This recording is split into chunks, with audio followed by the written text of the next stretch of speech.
Bonjour, bonsoir, chers internautes. L'autre c'est à Bandundu na Kitambo ville, na Bandundu na Venia Bandundu na Kitambo. Na bar ya président Fisson Saïsaï, toye awa pour la réunion. Les amis de Kouli Media TV, toye pour la réunion, bon on a une réunion pour les capacités, bah tu père de réalisateur na bango Alex a aussi kufa toute la réunion pour les candidats ni comme ça to koyeba ba soli nini elo ni ba lobby ni ne ko salama. Dans la réunion. Là, on est à Kitamboville, à Bandundu, grâce à la présidence Saïsaï, on peut pas Ayabi Bandeko. Bandeko, nous sommes réunion Bomouni, Yamouni, et Outiko Salama Awa, présent à perdre réalisateur, réalisateur en chef, nous sommes Bomonaka, nous sommes Bomonaka, président Saïsaï Salaka, président Saïno, c'est ses condoléances. Merci beaucoup, merci pour la famille biologique. Mais condoléances na famille artistique, na famille biologique, puis na qui était M. Alex Oututika-Bisso? Alex Mbanda Zali Moutour, Tobandina agence FSI Prod. Na ba idée, na makamutu sur le plan technique, c'est quelqu'un vraiment on a travaillé longtemps. Et bandai ni tavanti autaka na ba agence au place bandai ko sala azako ya ko changa poa soki na zuma marché bien aeti aye proposer nga somba no matériel na yo moko au lieu dépendant na batu ti lelo c'est lui le réalisateur il y a film ya Kofi Central il est réalisateur il y a presque ba pi bébélé ba ba mona ya qualité ba pi bébélé belé tout ça et puis il est réalisateur ya œuvre ya suka tout ça là ya IG ya IGF. De l'eau comme on a présenté na œuvre sur ça là ka réalisateur on bende bo mona ngo kitoko na o message kulula na atiki biso pe ake quel est ba bon souvenir aux garder pour naie le loko la ozala te ba bon souvenir nous sommes moi témoignage au sala pour naie pour na bandeko ba Hollande. Pour la première fois dans ma vie non ça na mutumo peut-être beaucoup bwana nae mercredi autika bino jeudi et au solo na yo azo biso ba makambu oyo déjà donc au sosolangoka après donc makambu belé oyo namoni panae avant liwanae en tout cas non na mona ngote yango moni na zokuka penza te imaginez que nazalaki na mercredi tout ça le musala après singa pe flash na pe na libéré par nae mais il insistait toujours que va libérer pour que nous sommes là-bas dans les cadeaux ok ils apportent que nous bientôt dans ce sens. Pour finir, M. Alex a pu finir la maladie parce que mercredi, il y a des bien, il y a des personnes qui sont parties, mais le lot, Alex a pu finir pour la femme Alex a belaki, a oumé la maladie, Alex a salata 5 ans la maladie, nous avons maladie à 4, la mère Oubela, mais il était toujours là au service. Il était toujours là au service parce qu'il dépendait que de lui-même et ils allaient que des fois 2 mois ça bien à cause ça une semaine à Beli mais vraiment il était là au travail et voilà quoi. Comment on est de cœur, Dieu a donné, Dieu a repris. Donc voilà, on est ensemble pour continuer. J'ai dit, Christian Soumaïli, j'ai dit présenter à l'Obi Rémi Zali, Tozana Bango Bandeti Nasuka parce que c'est un bon réalisateur vraiment. Oui, et puis pour travailler, Alex, il était aussi indépendant. En dehors de ça, il sait peut-être qu'il va organiser ça. Il a travaillé avec beaucoup de gens. Oui. Donc, la publicité, c'est tout ça. Il a travaillé aussi dans des projets.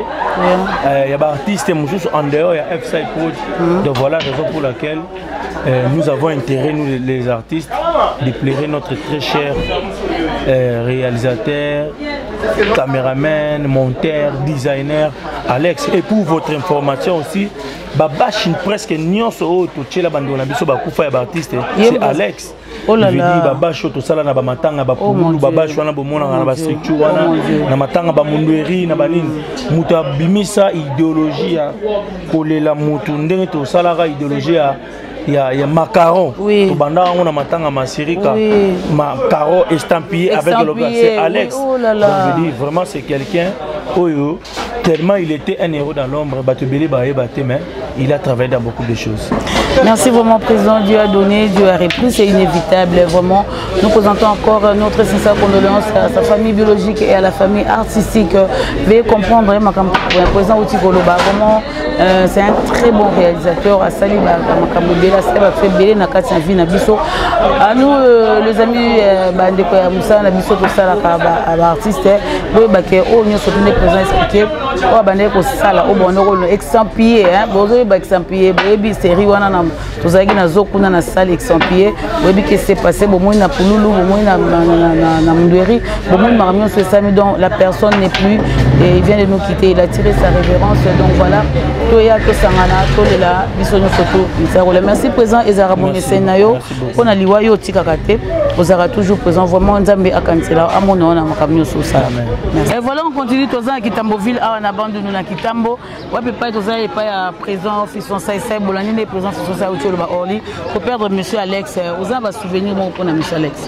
Oui, nous avons un souvenir pas Alex parce que biso tant bandi publicité na F-Side Prod to banda gonde na ye Alex Nzambe donc tout ça ni maman belé biso ko bablo so ndori badi F-Side ya ngoma tamzo ka tu badi belé o ka biso ya ngoma yo te na kwa ngana ko série ko d'ailleurs non c'est là ba ba kanai badi ba ngo belé tout ça belé mais na kati na ko fuyer mutu na yepe na bende pa bige wana mutu na kati en tout cas eza pasi wana ça bena mona mère pena de eza pasi ka quoi comment eza pasi matanga eza application bon normalement matanga eza na famille na ye place oyo ye abotama pa sa kolela mais biso ba artiste biso ba ndeko na ye toujours s'organiser ndo monzo to na réunion boye na ba vie to di ko solo là pour to bongisa makambo na ne to kolela ye et les cabinets en bonne et due forme.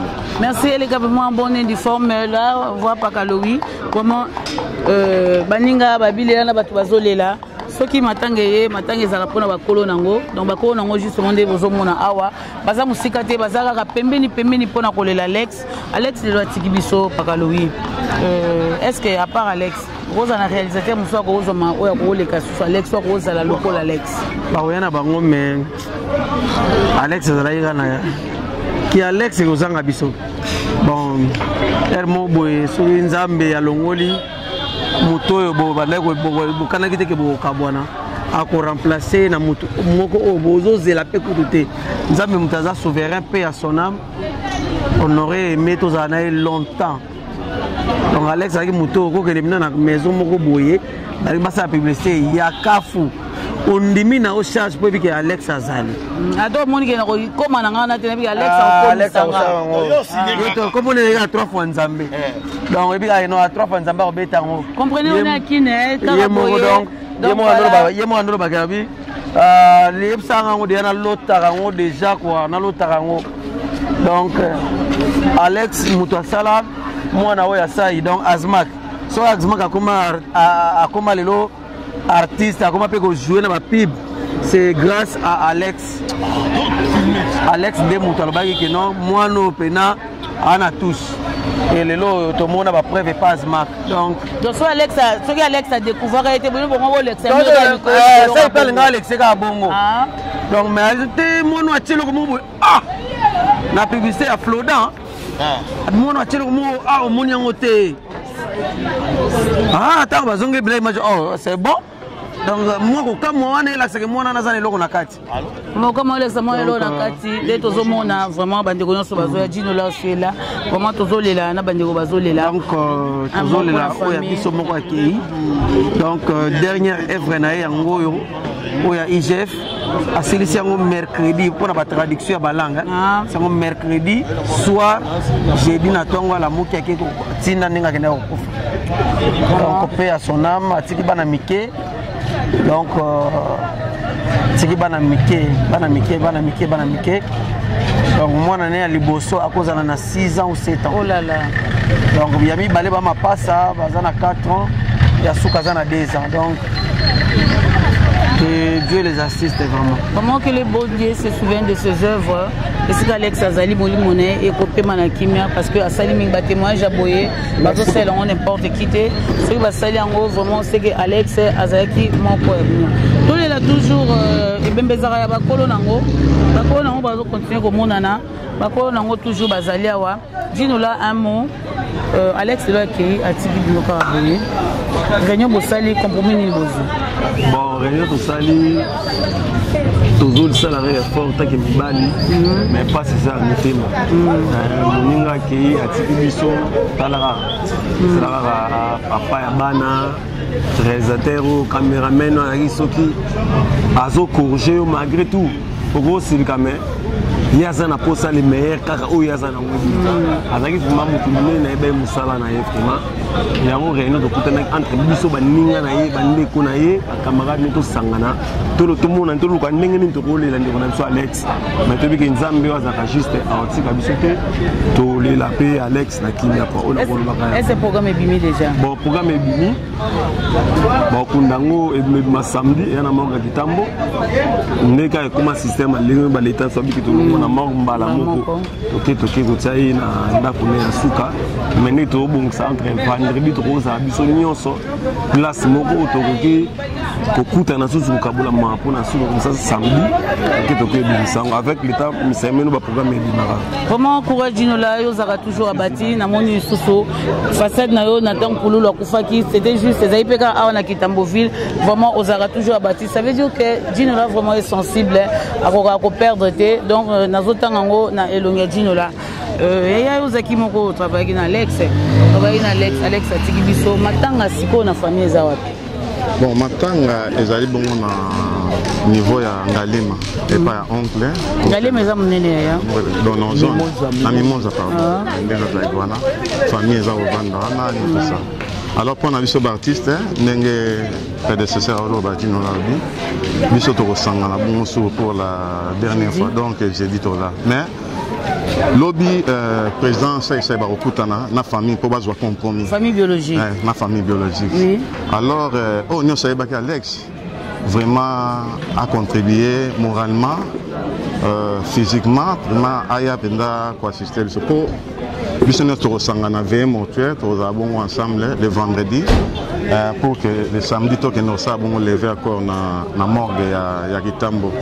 Donc pour moi Alex était vraiment donc l'un des meilleurs au Sali que pour mon fiston ça il est là comme appelle là F-Side production ba Isma aussi il est là yebani ba publicité donc grand concepteur tout ça na biso ba raga ba ni tout mais les Alex ça y est to bandi ba publicité ba na makaku mo donner muta matisi o rappelle on a directeur refin non refin bianzenza c'est Alex abane ko contribuer donc il faut que qu'on se le dise avec tes places au boité place donc on a bâti sur un plus c'est pas pour rien on a que toi on a souci on a vraiment hein donc on y soit qui est vraiment assister biso vraiment donc ça les sémateurs merci assister ça les sémateurs to vani to lai to la muki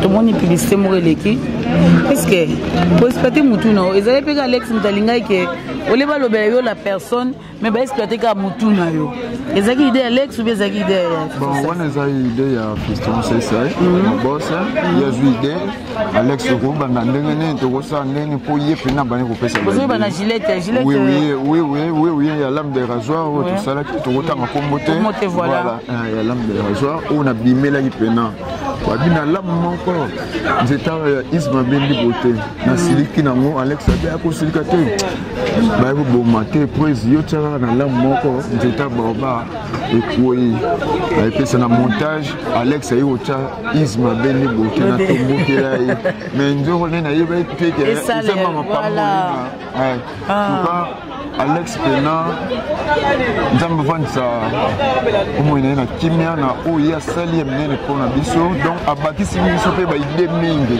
donc toujours tout ça na mawa ko zapi ayebi ko kata ba activité nyonso tozaki nango pour toujours tous les la Alex na kimia pe na bo solo ani sekete azaya ba artiste pe ba artiste musicien ba artiste comédien biso nyonso tolela Alex tant que prenant na misolo ya saeli biso. Comment les Alex nani? Alex Manu donc tolela ye donc on dit matin on a beaucoup de marché qui a qui Nzonzing boye ya makamnanga ya bamata di boye Alex na téléphone na on peut ça aider isma poto mosala boye sala boye mais luka mutu ya bien à filmer ou on a peine en voyage donc non c'est un artiste comédien artiste musicien tous les là Alex de Bosolo le outil ku bimasiko na réunion président Saïd président Pakaloui ils sont sur Bajino là sous pembe donc toujours ça ka réunion jeudi suite au kutana pour na koyeba kolela ndeko na biso.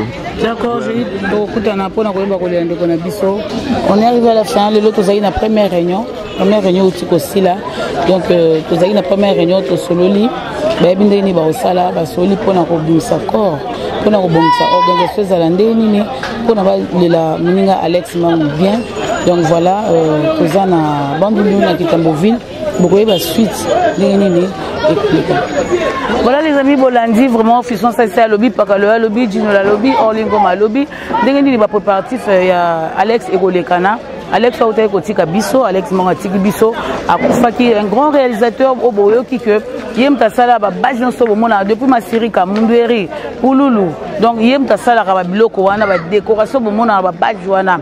Donc Yem Tassala, Rangolelo, Yemoko, à Tiki Bisso, Akoufaki, nous avons la première réunion à Fiston Saï, à organiser à Barne, à Kitamboville, à Kitambo, à Avenue Bandundu. Donc réunion où Tiko Silandé, Karabolandi, Bandeko intervention dans le monde de lobby. Donc continuer ce jeudi, tu as en réunion. Pour que tu aies ni les capos, Bimsako. Là, il voit l'artiste, hein, dégager les beaux. Donc voilà. Merci à vous. Suivez nulle part sur Kouli Media TV. Restez branchés. Vous allez informer en temps réel. Le réalisateur Alex Ekoleka. Tout l'andabison sont des programmes en Kouli Media TV.